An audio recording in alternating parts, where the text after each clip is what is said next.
আপন কেউ যদি আপনার কাছ থেকে দূরে সরে চলে যায়, বেশি চিন্তিত হবেন না। বিপদ যখন আসে, চতুর্মুখী বিপদ কিন্তু আসে।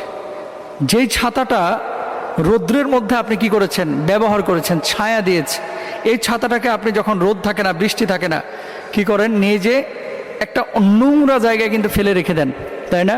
তো যখন আপনার প্রয়োজন ছিল আপনাকে অনেকে ব্যবহার করেছে, এখন আপনার প্রয়োজন নাই, তাই আপনাকে এখন দূরে ঠেলে দিয়েছে।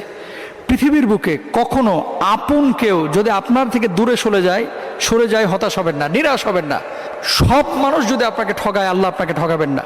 সুতরাং শুধু মানুষের জন্য কোনো কাজ করলে প্রতিদান আল্লাহর কাছে আশা করবেন, মানুষের জন্য কোনো কাজ করলে আশা করবেন প্রতিদান একমাত্র আল্লাহর কাছে, কোনো মানুষের কাছে না। এই পৃথিবীর বুকে কোনো মানুষ আপনাকে সন্তুষ্ট করতে পারবে না। সাময়িকভাবে মানুষ আনন্দ দিতে পারবে, কিন্তু সন্তুষ্ট একমাত্র আল্লাহকে আপনি করতে পারবেন, আল্লাহ আপনাকে করতে পারবে। আল্লাহর পেছনে বেশি সময় দেন।